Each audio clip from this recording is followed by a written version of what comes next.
ब्रह्मांड पुराण शून्य का रहस्य क्या है। भाग 1। भूमिका शून्य क्या सच में कुछ नहीं है। जरा ठहर कर सोचिए, जब आप शून्य शब्द सुनते हैं तो आपके मन में सबसे पहले क्या आता है? खालीपन, अभाव, कुछ भी नहीं। लेकिन क्या सच में शून्य का अर्थ केवल इतना ही है? ब्रह्मांड पुराण हमें इसी सामान्य समझ से बाहर ले जाकर एक गहरी दार्शनिक दृष्टि देता है। ये पुराण पूछता है, सृष्टि के जन्म से पहले क्या था? जब न आकाश था, न पृथ्वी, न सूर्य, न समय, न देवता, उस अवस्था को हम क्या कहें? क्या वह पूर्ण नाश था, या कोई ऐसी सत्ता थी जो दिखाई नहीं देती थी लेकिन अस्तित्व में थी? ब्रह्मांड पुराण स्पष्ट करता है कि सृष्टि का आरंभ कुछ नहीं से नहीं हुआ। पुराण कहता है, सृष्टि से पहले अव्यक्त था। अव्यक्त का अर्थ है जो प्रकट नहीं है, जो इंद्रियों से अनुभव नहीं किया जा सकता, लेकिन जो शून्य भी नहीं है। यही कारण है कि भारतीय दर्शन में शून्य को हमेशा नकारात्मक अर्थ में नहीं लिया गया। यहाँ शून्य का अर्थ है नाम और रूप का अभाव, पर अस्तित्व का अभाव नहीं। ब्रह्मांड पुराण के अनुसार जब ब्रह्म सृष्टि नहीं करता तो वह अव्यक्त अवस्था में स्थित रहता है। न गति होती है, न भेद होता है, न आरंभ, न अंत। इस अवस्था को देखकर मनुष्य उसे शून्य कह देता है, लेकिन वास्तव में वह पूर्ण चेतना की शांत अवस्था है। इसलिए इस ग्रंथ में शून्य का प्रश्न कुछ है या नहीं है का नहीं, बल्कि कैसे है का प्रश्न है। आगे के भागों में हम समझेंगे कि यह अव्यक्त अवस्था क्या है, प्रलय में शून्य जैसा क्या होता है, और क्यों शून्य अंतिम सत्य नहीं माना गया। ब्रह्मांड पुराण शून्य का रहस्य क्या है। भाग 2। अव्यक्त से व्यक्त, शून्य से सृष्टि कैसे प्रकट हुई। पिछले भाग में हमने समझा कि ब्रह्मांड पुराण के अनुसार शून्य का अर्थ कुछ भी नहीं है, बल्कि वह अव्यक्त अवस्था है। अब अगला बड़ा प्रश्न उठता है, अगर सब कुछ अव्यक्त था तो ये सृष्टि प्रकट कैसे हुई। ब्रह्मांड पुराण कहता है, सृष्टि किसी बाहरी कारण से नहीं बनी, सृष्टि स्वयं ब्रह्म की इच्छा से प्रकट हुई। इस इच्छा को पुराण इच्छा शक्ति या संकल्प कहता है। जब तक ब्रह्म संकल्प नहीं करता तब तक कोई गति नहीं होती, कोई रूप नहीं बनता और कोई काल नहीं चलता। लेकिन जैसे ही संकल्प उत्पन्न हुआ, उसी क्षण अव्यक्त से व्यक्त की यात्रा शुरू हुई। पुराण इस प्रक्रिया को ब्रह्मांड अंड कॉस्मिक एग की संकल्पना से समझाता है। ब्रह्मांड अंड का अर्थ यह नहीं कि कोई वास्तविक अंडा था, यह एक प्रतीक है, एक ऐसी अवस्था जहां पूरा ब्रह्मांड बीज रूप में समाहित था। जैसे एक बीज के भीतर पूरा वृक्ष छिपा होता है, वैसे ही उस अंडाकार अव्यक्त अवस्था में संपूर्ण सृष्टि संभावनाओं के रूप में विद्यमान थी। यही वह क्षण है जहां शून्य जैसा प्रतीत होने वाला अव्यक्त धीरे धीरे नाम और रूप धारण करने लगता है। सबसे पहले प्रकट होता है महत्त्व, अर्थात बुद्धि का सार्वभौमिक रूप, फिर अहंकार अस्मिता का भाव, फिर पंचतन मात्राएं, शब्द, स्पर्श, रूप, रस, गंध, और अंत में पंच महाभूत, आकाश, वायु, अग्नि, जल, पृथ्वी। इस क्रम को समझना बहुत आवश्यक है, क्योंकि शून्य से सीधे पदार्थ नहीं बना, बल्कि चेतना, संकल्प, तत्व, भौतिक जगत। यानी ब्रह्मांड पुराण के अनुसार पदार्थ मूल नहीं है, चेतना मूल है।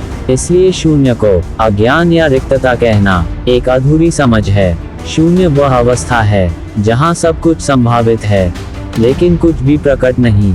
यही कारण है कि भारतीय दर्शन में शून्य को डर से नहीं, सम्मान से देखा गया। ब्रह्मांड पुराण शून्य का रहस्य क्या है। भाग 3। शून्य, काल और गति का जन्म। अब तक हमने समझा कि शून्य कोई रिक्तता नहीं, बल्कि अव्यक्त चेतना है, और उसी से सृष्टि का प्राकट्य हुआ। अब अगला गहरा प्रश्न, जब सब कुछ अव्यक्त था तो समय कब और कैसे शुरू हुआ। ब्रह्मांड पुराण का उत्तर स्पष्ट है। काल, समय सृष्टि से पहले नहीं था। काल स्वयं सृष्टि के साथ उत्पन्न हुआ। शून्य की अवस्था में न दिन था, न रात, न भूत, न भविष्य, न गति, न परिवर्तन, क्योंकि जहाँ परिवर्तन नहीं वहाँ काल नहीं। जैसे ही ब्रह्म ने संकल्प किया और सृष्टि की गति आरंभ हुई, उसी क्षण काल का जन्म हुआ। ब्रह्मांड पुराण में काल को स्वतंत्र सत्ता नहीं माना गया, बल्कि क्रिया का मापक माना गया है। जहाँ गति है वहाँ काल है, जहाँ गति नहीं वहाँ काल भी नहीं। इसीलिए पुराण कहता है काल ब्रह्म की शक्ति है, स्वयं ब्रह्म नहीं।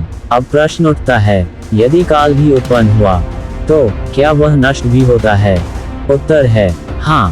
प्रलय के समय जब सारी सृष्टि पुनः अव्यक्त में लीन होती है, तब काल भी लीन हो जाता है। इसलिए ब्रह्मांड पुराण में सृष्टि और प्रलय को काल के आवर्तन के रूप में बताया गया है। यही कारण है कि भारतीय दर्शन समय को सीधी रेखा नहीं, चक्र मानता है। शून्य सृष्टि गति काल, काल क्षय लय शून्य, ये चक्र अनादि और अनंत है। अब एक और सूक्ष्म बिंदु, क्या काल सब पर समान रूप से कार्य करता है? ब्रह्मांड पुराण कहता है नहीं। देवताओं का काल, मनुष्यों का काल और ब्रह्मा का काल तीनों भिन्न हैं। देवताओं का एक दिन मनुष्यों के एक वर्ष के बराबर माना गया है, और ब्रह्मा का एक दिन एक कल्प करोड़ों वर्षों के बराबर है। इससे ये स्पष्ट होता है कि काल सापेक्ष है, न कि निरपेक्ष। यह विचार आधुनिक विज्ञान के समय सापेक्षता सिद्धांत से आश्चर्यजनक रूप से मेल खाता है, लेकिन ब्रह्मांड पुराण इसे हजारों वर्ष पहले ही कह चुका था। अब शून्य की ओर लौटते हैं। शून्य की अवस्था में काल नहीं था, इसलिए न जन्म था, न मृत्यु, न भय था, न दुख, भय, परिवर्तन सब काल के साथ आते हैं। इसीलिए योग और ध्यान में जब मन शून्य की ओर जाता है, तो काल का अनुभव क्षीण होने लगता है। ध्यान में बैठे साधक को घंटों बीत जाते हैं, लेकिन उसे लगता है मानो कुछ ही क्षण बीते हों। क्यों? क्योंकि चेतना काल से ऊपर उठने लगती है। यही शून्य का रहस्य है। शून्य कोई अंत नहीं, बल्कि काल से परे जाने का द्वार है। ब्रह्मांड पुराण शून्य का रहस्य क्या है? भाग 4, शून्य, चेतना और आत्मा का संबंध। अब तक हमने जाना कि शून्य से सृष्टि उत्पन्न हुई और शून्य से ही काल और गति का जन्म हुआ। अब सबसे गहरा और महत्वपूर्ण प्रश्न, यदि शून्य सबका आधार है, तो आत्मा और शून्य का क्या संबंध है? ब्रह्मांड पुराण का उत्तर अत्यंत सूक्ष्म है। आत्मा शून्य से उत्पन्न नहीं होती। आत्मा स्वयं शून्य स्वरूप है, यानी आत्मा कोई वस्तु नहीं, कोई ऊर्जा नहीं, कोई रूप नहीं। आत्मा शुद्ध चेतना है। पुराण कहता है जब मन, बुद्धि, अहंकार और इंद्रियां शांत हो जाती हैं, तब जो शेष रहता है वही आत्मा है, और वही शून्य का वास्तविक अनुभव है। यहाँ शून्य का अर्थ खालीपन नहीं, बल्कि सब कुछ धारण करने वाली चेतना है। इसीलिए ब्रह्मांड पुराण में कहा गया है, जो शून्य को समझ लेता है वह आत्मा को जान लेता है। अब प्रश्न उठता है, यदि आत्मा शून्य स्वरूप है, तो हमें शून्यता का अनुभव क्यों नहीं होता? उत्तर है, क्योंकि आत्मा पर अविद्या का आवरण पड़ा है। मनुष्य स्वयं को शरीर मान बैठा है, मन मान बैठा है, विचार मान बैठा है। जब तक पहचान शरीर से जुड़ी है, तब तक शून्य भयावह लगता है, क्योंकि शरीर के लिए शून्य इक्वल्स मृत्यु, लेकिन आत्मा के लिए शून्य इक्वल्स मुक्ति। इसी कारण साधारण मनुष्य शून्य से डरता है और योगी शून्य की ओर बढ़ता है। ब्रह्मांड पुराण कहता है, जब साधक ध्यान में विचारों को रोक देता है, तब वह एक बिंदु पर पहुंचता है, जहां न सुख है, न दुख, न भय, न इच्छा। यही अवस्था शून्य समाधि कही गई है। इस अवस्था में अहंकार गल जाता है, मैं का भाव लुप्त होने लगता है, और जब मैं नहीं रहता, तब केवल होना शेष रहता है। इसीलिए कहा गया, अहंकार ही बंधन है और शून्य ही मुक्ति। अब एक अत्यंत सूक्ष्म बात, क्या शून्य अनुभव किया जा सकता है? ब्रह्मांड पुराण कहता है, नहीं, शून्य को देखा नहीं जा सकता, सोचा नहीं जा सकता, शब्दों में बांधा नहीं जा सकता, क्योंकि जो देख रहा है वही शून्य है, जो अनुभव कर रहा है वही शून्य है। इसीलिए उपनिषद कहते हैं, नेति नेति, यह नहीं, ये भी नहीं। हर परिभाषा से परे जब साधक ये समझ लेता है कि मैं शरीर नहीं हूँ, मैं विचार नहीं हूँ, मैं भाव नहीं हूँ, तब जो शेष बचता है वही शून्य है, वही आत्मा है, वही ब्रह्म है। इसी अवस्था को मोक्ष, कैवल्य, निर्वाण अलग अलग नाम दिए गए हैं। ब्रह्मांड पुराण का संदेश स्पष्ट है। शून्य से डरना अज्ञान है, शून्य को जानना ज्ञान है, और शून्य में स्थिर होना मुक्ति है। ब्रह्मांड पुराण शून्य का रहस्य क्या है? भाग 5 शून्य और मोक्ष का मार्ग। अब तक हमने समझा कि शून्य क्या है, सृष्टि का उससे क्या संबंध है, और आत्मा शून्य स्वरूप कैसे है। अब प्रश्न उठता है, यदि शून्य ही परम सत्य है तो मनुष्य शून्य तक पहुँचे कैसे? ब्रह्मांड पुराण स्पष्ट कहता है, शून्य को पाया नहीं जाता, शून्य में विलीन हुआ जाता है। अर्थात यह कोई लक्ष्य नहीं, यह एक अवस्था है। मोक्ष का मार्ग ब्रह्मांड पुराण में 3 स्तरों पर समझाया गया है। 1. कर्म का शुद्धिकरण। जब तक मनुष्य कर्मों से बंधा है तब तक मन चंचल रहेगा, इसलिए पुराण कहता है पहला चरण है सत्कर्म। लेकिन ध्यान रहे, सिर्फ कर्म नहीं, निष्काम कर्म, यानी फल की इच्छा छोड़े बिना शून्य की ओर जाना असंभव है। जब कर्म होते हैं बिना अहंकार तो वे बंधन नहीं बनते। ऐसे कर्म मन को हल्का करते हैं और शून्य की तैयारी करते हैं। 2. ज्ञान द्वारा अहंकार का क्षय। ब्रह्मांड पुराण में कहा गया है, बंधन का मूल कारण है मैं, ये मैं ही है, जो शरीर, पद, नाम और पहचान से चिपका रहता है। ज्ञान का अर्थ है ये जान लेना कि मैं शरीर नहीं, मैं मन नहीं, मैं विचार नहीं। जब यह विवेक स्थिर होता है तो अहंकार कमजोर पड़ता है, और जैसे जैसे अहंकार घटता है वैसे वैसे शून्य प्रकट होने लगता है। 3. ध्यान और वैराग्य। पुराण के अनुसार ध्यान शून्य की सीढ़ी है, लेकिन ध्यान का अर्थ कल्पना या दृश्य देखना नहीं। सच्चा ध्यान वह है जहां विचार उठें और गिर जाएं, कोई पकड़ न हो, कोई विरोध न हो। जब विचार रुकते हैं तो मन शून्य की झलक पाता है। इसीलिए कहा गया, वैराग्य के बिना ध्यान नहीं और ध्यान के बिना शून्य नहीं। अब एक महत्वपूर्ण प्रश्न, क्या शून्य का अनुभव जीवन में ही संभव है? ब्रह्मांड पुराण का उत्तर, हाँ। मोक्ष मृत्यु के बाद नहीं, अज्ञान के नाश के बाद मिलता है।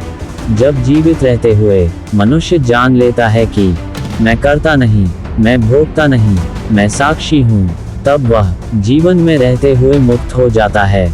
इसे ही जीवन मुक्ति कहा गया है। ऐसा व्यक्ति संसार में रहता है लेकिन संसार उसे बांधता नहीं, कर्म करता है लेकिन कर्म उसे बांधते नहीं, दुख सुख आते हैं लेकिन वह डगमगाता नहीं, क्योंकि उसका आधार अब शून्य है। अब अंतिम और गूढ़ सत्य, जब साधक शून्य में स्थिर होता है तो उसे कुछ मिलता नहीं, बल्कि सब छूट जाता है। डर छूट जाता है, आसक्ति छूट जाती है, जन्म मरण का भय छूट जाता है, और जो शेष रहता है वह है अखंड शांति। ब्रह्मांड पुराण का यही संदेश है। मोक्ष को स्थान नहीं, मोक्ष शून्यता में स्थिर चेतना है। ब्रह्मांड पुराण शून्य का रहस्य क्या है? भाग 6 शून्य का अंतिम सत्य और जीवन का निष्कर्ष। अब हम उस बिंदु पर पहुंच चुके हैं जहां शून्य को समझने के लिए शब्द भी अपर्याप्त होने लगते हैं। ब्रह्मांड पुराण कहता है, शून्य को शब्दों में नहीं बांधा जा सकता, केवल अनुभव किया जा सकता है। अब अंतिम प्रश्न, यदि सब कुछ शून्य से आया और शून्य में ही लीन हो जाता है तो जीवन का उद्देश्य क्या है? शून्य और जीवन का रहस्य। ब्रह्मांड पुराण स्पष्ट करता है, जीवन का उद्देश्य कुछ बनना नहीं है, कुछ पाना नहीं है। जीवन का उद्देश्य है अपने वास्तविक स्वरूप को पहचान लेना, और वह स्वरूप है शुद्ध चेतना जो शून्य में स्थित है। मनुष्य दुखी क्यों है? क्योंकि वह अस्थाई को स्थायी मान बैठता है। शरीर बदलेगा, संबंध बदलेंगे, स्थिति बदलेगी, समय बदल जाएगा, लेकिन मनुष्य इन सब को मैं मान लेता है। यही अज्ञान है, और यही अज्ञान दुख का मूल है। शून्य का बोध क्या देता है? जब शून्य का बोध होता है तो मृत्यु का भय समाप्त हो जाता है, क्योंकि जो शून्य है वह कभी जन्मा ही नहीं, तो जो जन्मा ही नहीं वह मरेगा कैसे? ब्रह्मांड पुराण कहता है, जो शून्य को जान लेता है वह काल के प्रभाव से मुक्त हो जाता है। समय उसके लिए चलता है, लेकिन उसे बांधता नहीं। क्या शून्य निष्क्रियता है? यह एक बड़ा भ्रम है। शून्य का अर्थ शून्यता नहीं, जड़ता नहीं, पलायन नहीं। शून्य से ही सृष्टि उत्पन्न होती है। इसलिए शून्य में स्थित व्यक्ति सबसे अधिक सक्रिय होता है, लेकिन बिना आसक्ति के। वह करता है, लेकिन बंधता नहीं। वह संसार में रहता है, लेकिन संसार उस पर अधिकार नहीं करता। शून्य और करुणा। ब्रह्मांड पुराण एक सुंदर सत्य कहता है, जब मैं समाप्त होता है तो हम उत्पन्न होता है। शून्य में स्थित व्यक्ति स्वार्थी नहीं होता। उसके भीतर स्वतः करुणा उत्पन्न होती है, क्योंकि वह जानता है सब उसी शून्य से आए हैं। दूसरे का दुख उसे अपना लगता है। यही सच्चा धर्म है। शून्य और भक्ति, ये भी स्पष्ट समझ लें। शून्य का अर्थ ईश्वर का निषेध नहीं है। ब्रह्मांड पुराण में कहा गया है, शून्य ही निर्गुण ब्रह्म है, और वही सगुण होकर ईश्वर रूप में प्रकट होता है। इसलिए भक्ति और ज्ञान अलग नहीं है। जब भक्ति परिपक्व होती है तो वह शून्य में विलीन हो जाती है, और जब ज्ञान पूर्ण होता है तो वह प्रेम में बदल जाता है। अंतिम निष्कर्ष, अल्टीमेट ट्रूथ। ब्रह्मांड पुराण का अंतिम संदेश, शून्य डरने की चीज नहीं है। शून्य नाश नहीं, मूल है। शून्य रिक्तता नहीं, पूर्णता है। शून्य मृत्यु नहीं, अमरता है। मनुष्य जिस शांति को बाहर खोजता है, वह शून्य में पहले से मौजूद है। बस एक ही भूल है, हम बाहर खोज रहे हैं, जबकि उत्तर भीतर है। जीवन के लिए अंतिम शिक्षा, कर्म करें लेकिन आसक्ति न रखें। संसार में रहें लेकिन बंधे नहीं। बदलती चीजों में स्थायित्व न खोजें। स्वयं को शून्य का अंश जानें। जब ये दृष्टि आ जाती है तो जीवन बोझ नहीं, उत्सव बन जाता है। और यही ब्रह्मांड पुराण का सबसे गूढ़ और अंतिम सत्य है। भाग 7, शून्य पर 10 गहरी शास्त्रीय सीख। ब्रह्मांड पुराण, शून्य का रहस्य क्या है? दोस्तों, अब हम इस वीडियो के सबसे गहरे और सबसे उपयोगी हिस्से पर आते हैं। अब तक हमने जाना कि शून्य सिर्फ कुछ नहीं है, बल्कि यह वह अवस्था है जहां से सब कुछ जन्म लेता है। अब आइए शून्य से जुड़ी 10 ऐसी शास्त्रीय सीखें समझते हैं जो आपके जीवन की सोच ही बदल सकती हैं। सीख 1, शून्य अभाव नहीं, मूल स्रोत है। अक्सर हम शून्य को खालीपन मानते हैं, लेकिन शास्त्रों में शून्य का अर्थ है वह अवस्था जहां से सृष्टि उत्पन्न होती है। यानी शून्य इक्वल्स नथिंगनेस नहीं, शून्य इक्वल्स सोर्स ऑफ एवरीथिंग। जिस तरह बीज दिखता छोटा है पर उसके भीतर पूरा वृक्ष छिपा है, वैसे ही शून्य में पूरा ब्रह्मांड छिपा है। सीख 2, जब सब छिन जाए तब भी शून्य में शक्ति बचती है।